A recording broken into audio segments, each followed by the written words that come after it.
وہ اپنے دوست سے ناراضگی کا ذکر کر رہا ہے، اور دونوں کے درمیان پہلے بھی جیسے کہ بیان ہو چکا ہے کہ اچھے تعلقات تھے، اچھا دوستانہ تھا، لیکن جب چند غلط فہمیوں کی بنا پر ایک دوسرے سے ناراضی ہو گئی، اور اسی بات کو اب شاعر جو ہے اس ناراضگی کی حقیقت بیان کر رہا ہے، اور کہہ رہا ہے کہ اگر وہ اپنی زندگی سے بیزار نہ ہوتا تو وہ ضرور اس شخص سے گواہ طلب کرتا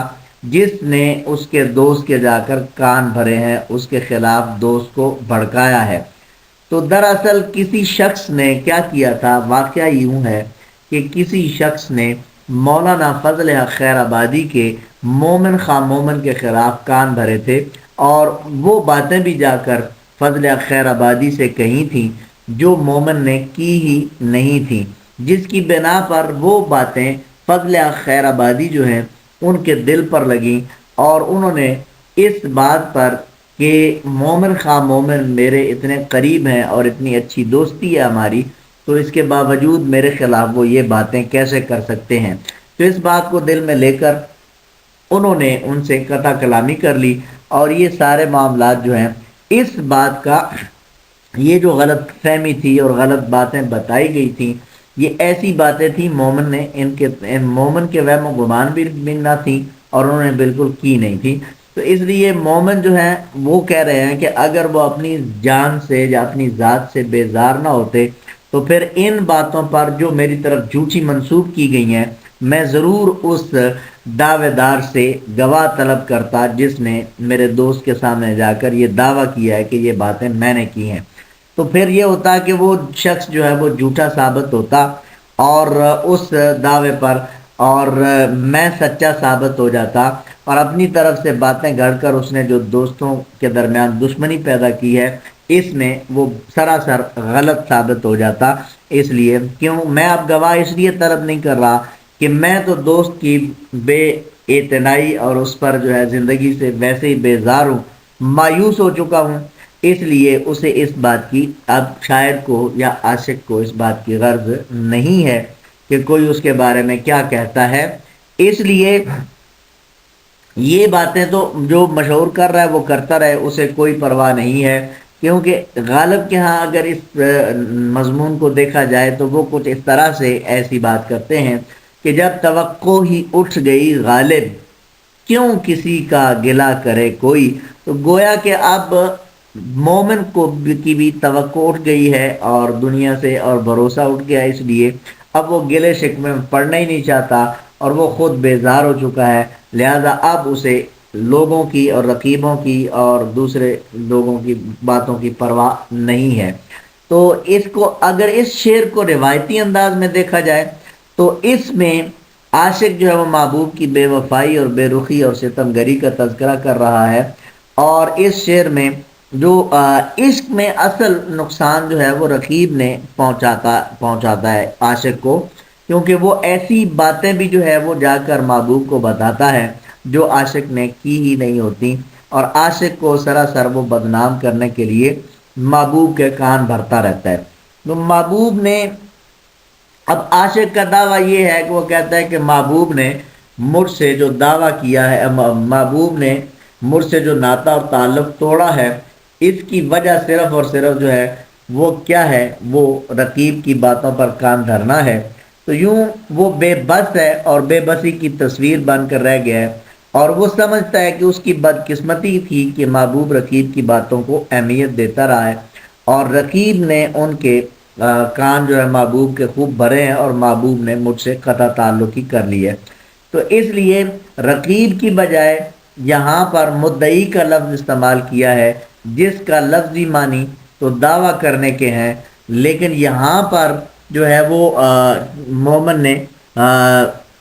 شکایت لگانے والا مراد لیا ہے، اور یہاں پر یعنی اس نے جا کر عاشق کی شکایت لگائی ہے محبوب کو، تو لہٰذا اردو کے شعری روایت کے کا عکس جو ہے وہ بھی اس میں نظر آ رہا ہے اس شعر میں، کہ محبوب تو ہمیشہ دوسروں کی باتوں میں آ کر عاشق پر جور و جفا کرتا ہے، اس سے بے اعتنا اور بے نیازی برتتا ہے، تو اس لیے محبوب کی بے رخی دیکھ کر عاشق جو ہے ضرور سوچتا ہے کہ رقیب نے نہ جانے کون کون سے الزامات لگائے ہیں۔ اس حوالے سے محبوب کے دل میں کہیں نہ کہیں جو ہے وہ کہ اس کے بارے میں بدگمانی بیٹھ گئی ہے، اور شاعر یہ کہنا چاہ رہا ہے کہ مدعی کی وجہ سے میرا اور تعلق جو ہے وہ محبوب سے ٹوٹ تو گیا ہے، اگرچہ یہ تعلق پہلے بھی کمزور سا تھا لیکن اب تو بالکل ہی ختم ہو چکا ہے، اور محبوب کے دل میں کہیں بھی اس کے لیے کوئی نرم گوشہ موجود نہیں ہے، مگر اب درمیانی لوگ جو ہیں انہوں نے کیا کیا ہے، اسے بالکل بدظن کر دیا ہے، اور یہ عالم ہے اب اس کا شاعر کا کہ اگر یہ کہا جائے کہ شاعر اپنی زندگی سے بیزار ہو چکا ہے اس قدر کہ تنگ آ چکے ہیں کشمکش زندگی سے ہم، ٹھکرا نہ دیں جہاں کو کہیں بے دلی سے ہم۔ تو ساحر لدھیانوی جو ہے وہ کہتے ہیں ان کی عکاسی جو ہے وہ بھی مومن کے ہاں جو مضمون بیان ہو رہا ہے انہوں نے بھی وہی مضمون بیان کیا ہے۔ تو لہٰذا اردو شعری روایت کے اندر رقیب بہت اہم کردار ہے، اور یہ وہ کردار ہے جس پر محبوب ہمیشہ مہربان رہتا ہے، اور رقیب بھی محبوب کے قریب رہنے کے لیے اسے اپنے سچے ہونے کا یقین دلاتا رہتا ہے۔ اس کے لیے وہ اکثر دوسروں کے بارے میں غلط باتیں بتا کر اور ان پر الزام تراشیاں کر کے محبوب کو ان سے بدظن بھی کرتا ہے تاکہ محبوب اس کے بارے میں ہمیشہ اچھا ہی سوچتا رہے۔ تو لہٰذا روایتی شاعری کے اندر یہاں کے لحاظ کے اسی جتن اور اسی سلسلے کو یہاں پر بھی جو ہے وہ دیکھا جا سکتا ہے کہ مومن کے ہاں بھی یہاں بھی رقیب محبوب کے پاس پہنچ چکا ہے اور اسے غلط مشورے دے کر عاشق سے بدظن کر چکا ہے۔ تو اس صورتحال میں عاشق کے پاس اور کوئی چارہ نہیں ہے، وہ سمجھ نہیں پا رہا کہ وہ اپنے لیے اس مسئلے کا حل جو ہے وہ کیسے نکالے، یا اپنے اس مسئلے کا حل کس کو جو ہے وہ کس سے دریافت کرے، یا کیسے اس کا حل نکل سکتا ہے، کس سے انصاف کی توقع رکھے۔ تو اس لیے شاعر زندگی سے جو ہے وہ بیزار ہے اور روٹھ گیا ہے، اور وہ مطلب کہہ رہا ہے کہ گویا کہ جگر مرادہ بادی کی زبان میں اسے یوں کہہ لیجیے کہ وہ جو روٹھیں یوں منانا چاہیے، زندگی سے روٹھ جانا چاہیے۔ تو گویا کہ شاعر بھی جو ہے وہ مومن خواہ مومن بھی جو ہے وہ زندگی سے بیزار ہو چکے ہیں، اور وہ اس طرح سے اظہار کر رہے ہیں کہ بیزار جان سے جو نہ ہوتے تو مانگتے، شاہد شکایتوں پہ تیری مدعی سے ہم۔ لیجئے طلبہ اس کی وضاحت کے بعد آپ کی اسکرین پہ اس کے حوالہ جاتی اشعار جو ہیں وہ نظر آ رہے ہیں۔ پہلا شعر غالب کا ہے، اور غالب کہتے ہیں جب توقع ہی اٹھ گئی غالب، کیوں کسی کا گلہ کرے کوئی۔ اور یہ بھی شعر آپ پہلے بھی گزر چکا ہے لیکچرز میں، ظلم سہتے ہیں کچھ نہیں کہتے، اہل دل بے زبان ہوتے ہیں۔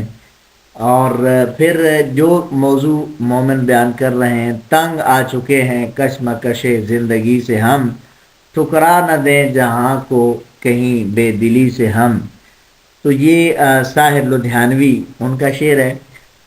وہ جو روٹھیں تو یوں منانا چاہیے، زندگی سے روٹھ جانا چاہیے، جگر مراد آبادی کا اظہار خیال ہے۔ تو یہ آپ اس کو نوٹ کر لیں،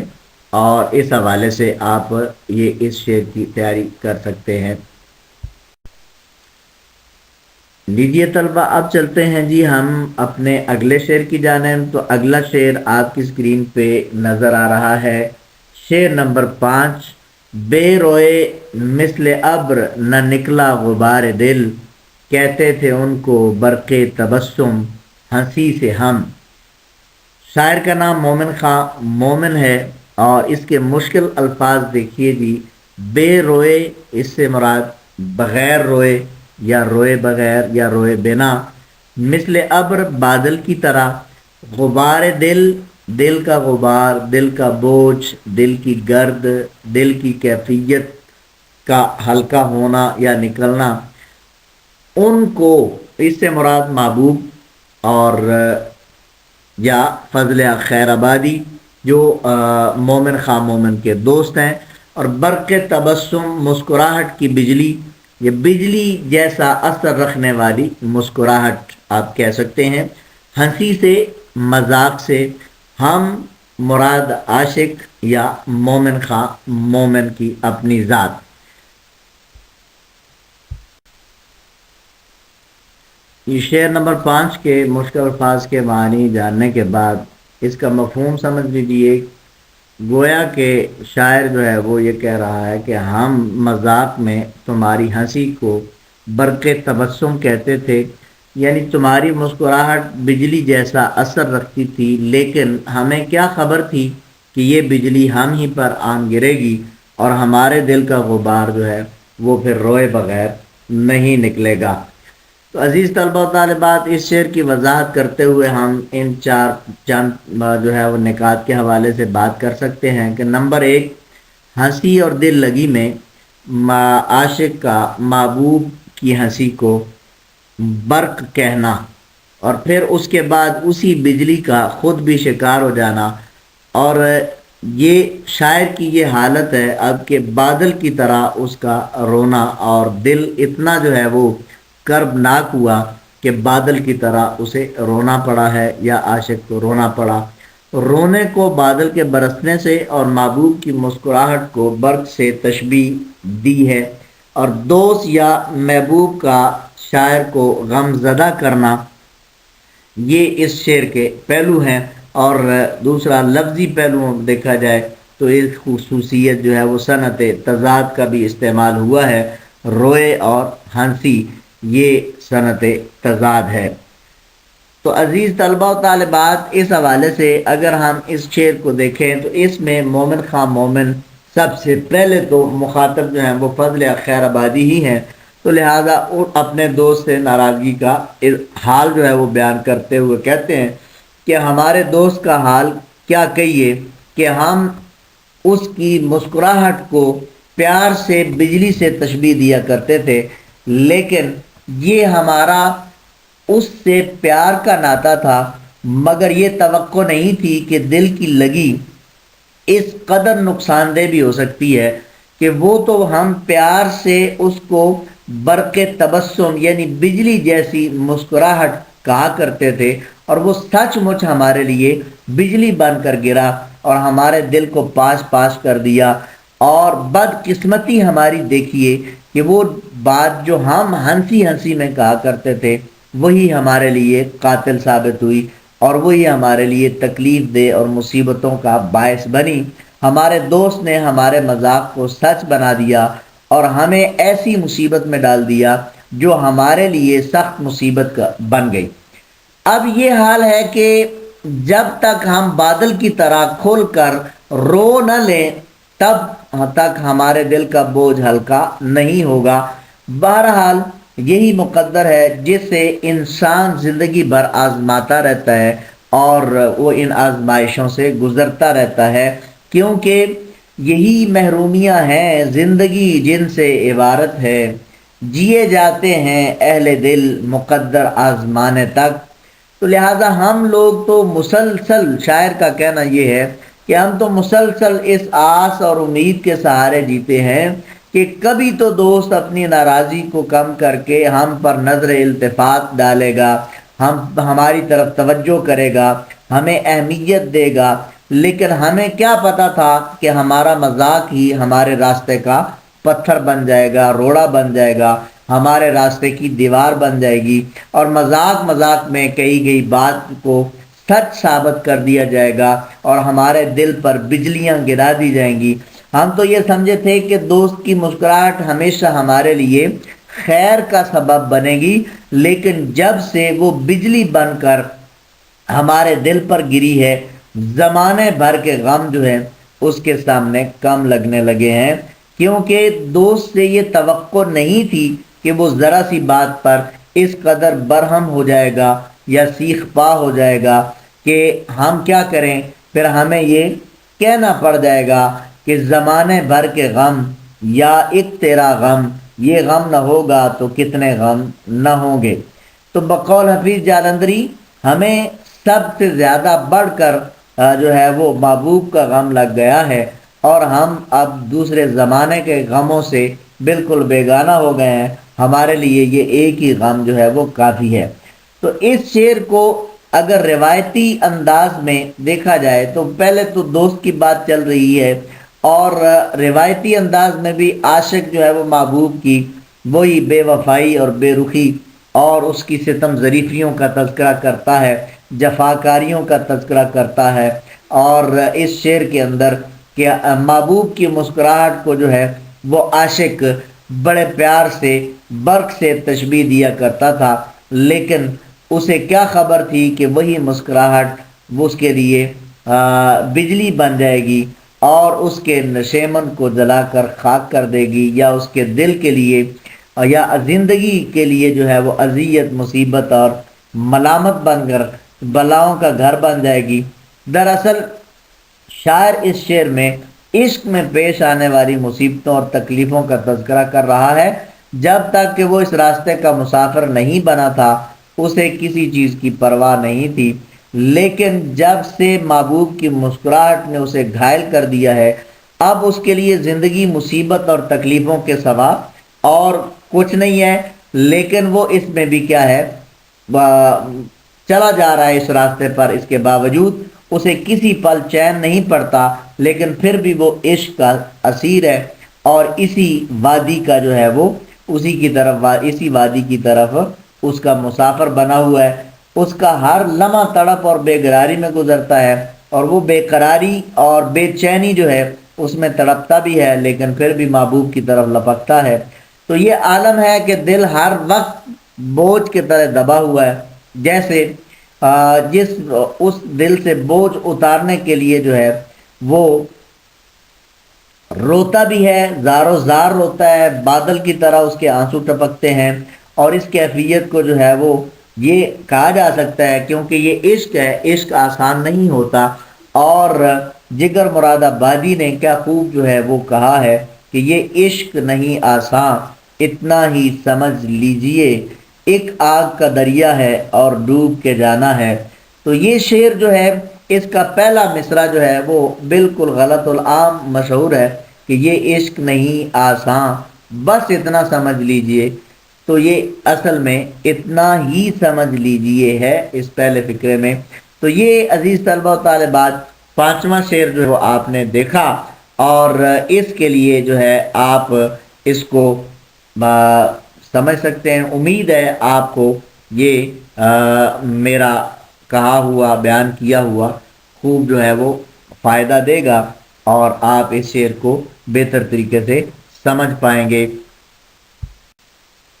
اس کے حوالہ جاتی اشعار جو ہیں وہ آپ کی اسکرین پہ آ چکے ہیں، آپ یہ نوٹ فرما سکتے ہیں، اور یہی حوالہ جاتی اشعار میں نے اس کی وضاحت کرتے ہوئے درمیان میں آپ کو سنائے بھی ہیں۔ یہ محرومیاں ہیں زندگی جن سے عبارت ہے، جیے جاتے ہیں اہل دل مقدر آزمانے تک، زمانے بھر کے غم یا ایک تیرا غم، زمانے بھر کے غم یا ایک تیرا غم، یہ غم نہ ہوگا تو کتنے غم نہ ہوں گے، یہ عشق نہیں آسان اتنا ہی سمجھ لیجئے، ایک آگ کا دریا ہے اور ڈوب کے جانا ہے۔ اب ہم چلتے ہیں جی اپنے اگلے شعر کی جانب۔ اگلا شعر دیکھیے جی، شعر نمبر 6 ہے اس غزل کا، اور اس میں کچھ اپنے جنوں کا تذکرہ کرتے ہوئے مومن کہہ رہے ہیں کہ کیا گل کھلے گا دیکھیے، ہے فصل گل تو دور، اور سوئے دشت بھاگتے ہیں کچھ ابھی سے ہم۔ تو گل پھول کو کہتے ہیں، اور گل کھلنا محاورہ ہے، اس کا مطلب ہے نتیجہ نکلنا اور انجام سامنے آنا۔ فصل گل پھولوں کا موسم یعنی بہار، اور سوئے دشت صحرا کی طرف، سوئے دشت صحرا کی طرف، تو گویا کہ اس حوالے سے آپ یہ آگے چل کے یہ آپ سمجھیں گے کہ گویا اس میں مومن خان مومن نے کس طرح سے اپنے جنوں کی وضاحت کی ہے۔ تو اس شعر کے الفاظ معنی دیکھنے کے بعد سیکھنے کے بعد اس کا مفہوم دیکھ لیں کہ موسم بہار آنے والا ہے، موسم بہار جو ہے اس کی آمد ہے، اور گویا کہ مومن خواہ مومن کو یہ خطرہ لاحق ہو چکا ہے کہ ابھی موسم بہار جو ہے اس میں آنے میں ابھی کچھ وقت باقی ہے، لیکن دیر ہے، لیکن ہم تو ابھی سے صحرا کی طرف چل نکلے ہیں۔ خدا جانے ہمارے اس جنوں کا نتیجہ کیا نکلے گا، ہماری اس دیوانگی کا انجام کیا ہوگا۔ تو اس میں بچوں شاعر یہ کہنا چاہ رہا ہے کہ شاعر کی پریشانی ہے کہ بہار تو ابھی دور ہے، لیکن اس کی دیوانگی جو ہے اسے صحرا کی طرف لیے جاتی ہے، اور وہ دیوانگی پر کیا ہے، ذرا خوف زدہ ہے کہ بہار سے پہلے ہی دیوانگی کا یہ عالم ہے، تو اس کا نتیجہ کیا نکلے گا اسے اللہ ہی بہتر جانتا ہے۔ تو لہذا اس میں صنعت ایراد المثل بھی ہے، گویا کہ گل کھلنا یہ محاورہ ہے، تو جہاں محاورے کا استعمال ہو اسے کہتے ہیں صنعت ایراد المثل۔ تو عزیز طلبہ و طالبات، اس میں شاعر جو ہے وہ بات کرتے ہوئے اپنی دیوانگی اور اپنے جنوں کی جو ہے وہ بات کر رہا ہے، اور کہتا ہے کہ بہار کی آمد سے پہلے ہی اب کے جنوں اتنا زیادہ ہو گیا ہے، یہ کیفیت عشق اتنی بڑھ گئی ہے کہ یہ جنوں ہمیں صحرا کی طرف جانے کا جو ہے جانے پر مجبور کر رہا ہے۔ تو شعری روایت کے اندر، اردو شعری روایت کے اندر،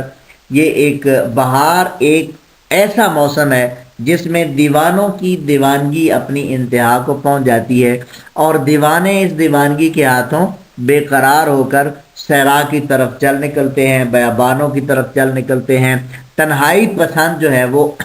ہوتے ہیں، اور اب تنہائیوں میں وقت گزارنا چاہتے ہیں۔ تو دیوانگی اور صحرا کا آپس میں ہماری شعری روایت کے اندر گہرا تعلق ہے۔ دیوانگی کے عالم میں انسان اپنے سامنے تنگ و تاریک گلیوں کی بجائے صحرا کی وسعت چاہتا ہے، اور جس میں اس کی دیوانگی جو ہے وہ سما سکے۔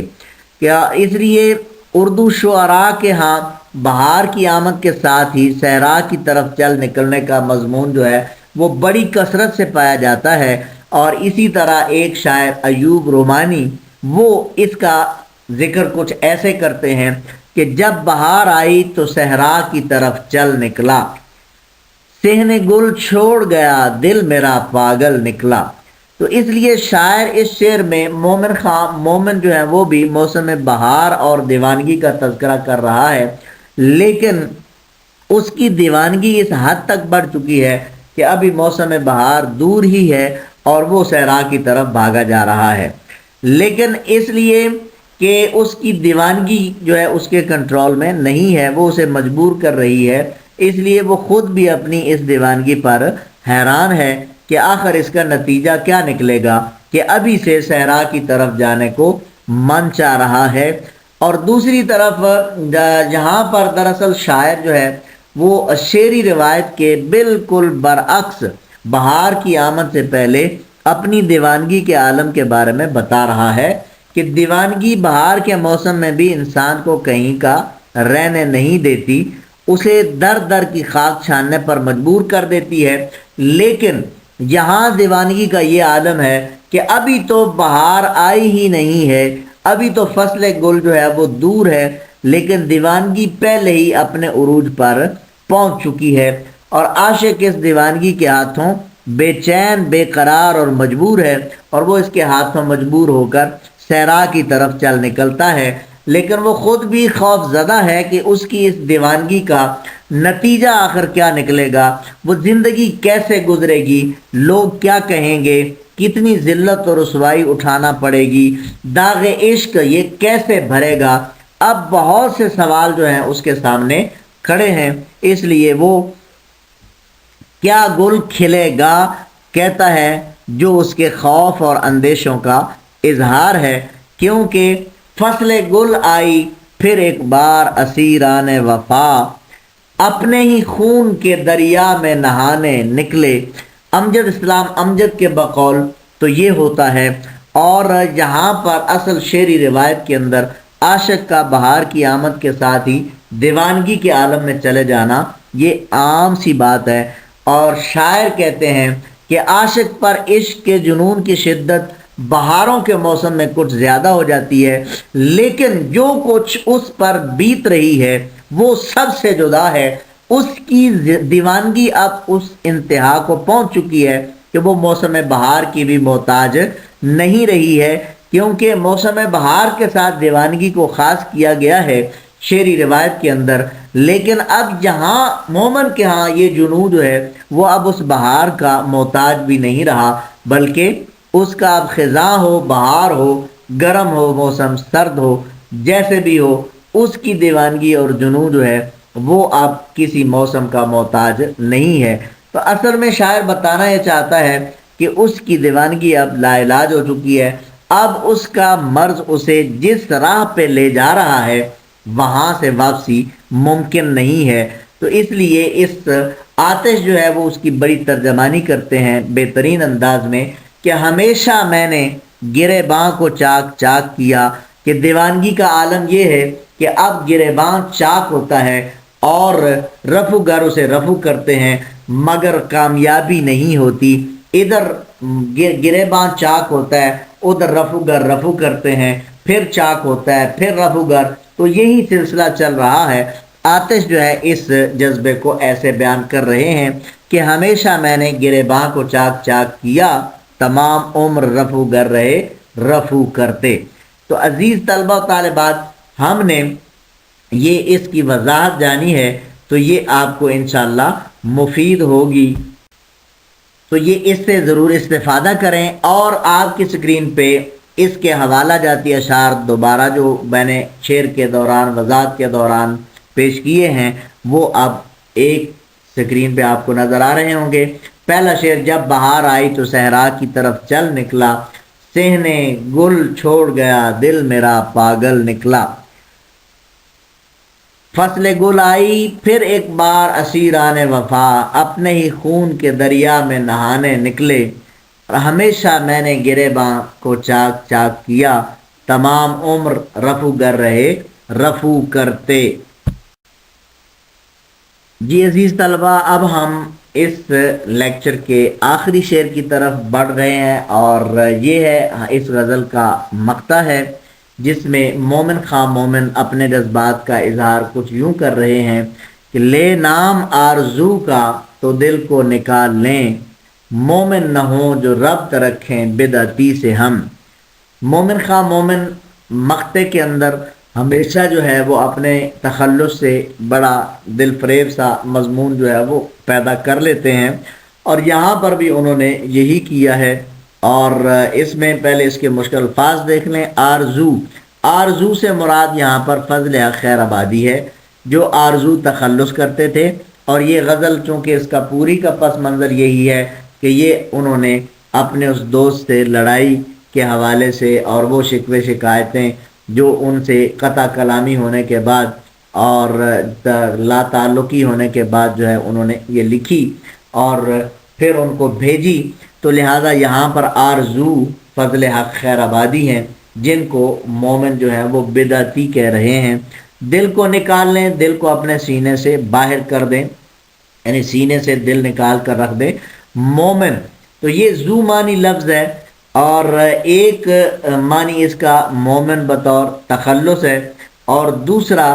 وہ صاحب ایمان شخص ہے جو ایمان والا ہو، اسے مومن کہتے ہیں۔ تو یہاں پر بھی کچھ اس سے بڑا اچھا مضمون جو ہے وہ پیدا کیا ہے۔ ربط تعلق اور واسطے کو کہتے ہیں، بدعتی نئی بات بنانے والا یا دین کے اندر نئی بات نکالنے والا۔ تو یہ اس کے الفاظ معنی ہیں، اور اس سے ہم آگے چلتے ہیں جی اپنے آگے اس شعر کے نکات کی طرف، تشریحی نکات کی طرف۔ یہ چونکہ مقطع ہے اور مقطع ویسے تشریح میں پوچھا نہیں جاتا، اور یہاں پر لیکن ہم اس کو سمجھنے کے لیے اس پر بحث کرتے ہیں۔ تو عزیز طلبہ، مقطع کے اندر گویا کہ ہم نے الفاظ معنی جو ہیں وہ ہم نے جانے ہیں، اور مشکل الفاظ لغت ہم نے حل کر لی ہے۔ اس کا مفہوم اس لغت کو مد نظر رکھتے ہوئے یہ ہوگا کہ اگر میں آرزو کا یعنی فضل خیر آبادی کا نام بھی لوں تو دل کو سینے سے نکال کر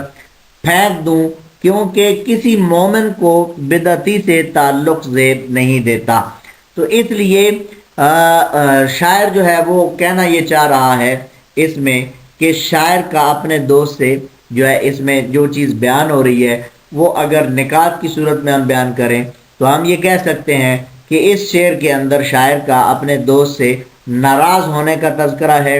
اور وہ اس کا نام بھی نہیں لینا چاہتا۔ اس حد تک ناراضگی بڑھ گئی ہے، دلوں میں کدورتیں آ گئی ہیں اور نفرت پیدا ہو گئی ہے کہ وہ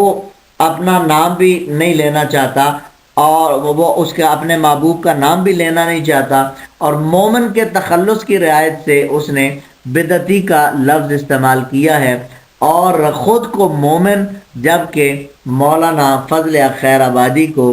بدعتی کہا گیا ہے اس شعر میں۔ تو اس کے اندر جو دیکھیے، مومن اور آرزو دونوں یہ شعراء ہیں، ہماری اردو روایت کے شاعر ہیں، اور اردو شعری دنیا کے اندر غزل میں، اردو شعری روایت کے اندر ان کا نام ہے۔ دونوں کے اشعار میں قدرت نے بے پناہ دلچسپی کا سامان رکھ چھوڑا ہے، اور دونوں کی آپس کی لڑائی نے یہ وقت دکھایا کہ دونوں ایک دوسرے کے خلاف جو ہے وہ اشعار کہنے لگے، اور مومن نے آرزو سے جس وقت لڑائی کی تو اس وقت اس نے آرزو کے بارے میں یہ شعر درجہ بالا، یعنی یہ جو مقطع ہے یہ لکھا اور کہا، اور بعد میں پھر دوسرے مصرے میں اپنا تخلص بھی لگا دیا، اور اس تخلص سے کیا ہوا، یہ شعر ذو معنی ہو گیا۔ بدعتی اور مومن دونوں ایک دوسرے کے متضاد ہیں، اور اس لیے صنعت تضاد بھی اس میں پائی جا رہی ہے، اور اس دور میں شاعروں کے درمیان اس طرح کی چپکلش جو ہے وہ چلتی رہتی تھی، اور بعض اوقات یہ لڑائی زندگی پر محیط ہوتی، اور بعض اوقات ادھر لڑائی کی اور ادھر مان گئے اور دونوں میں صلح ہو گئی۔ بہرحال مومن خواہ مومن اس شعر کے اندر کہتے ہیں کہ ہم جیسے دل جو ہے، دل کو سینے سے نکال پھینکیں گے، ہم اس طرح سے اب نفرت پیدا ہو گئی ہے، اتنا غصہ ہو گیا ہے دوست پر مومن کہ ہم اپنے دل کو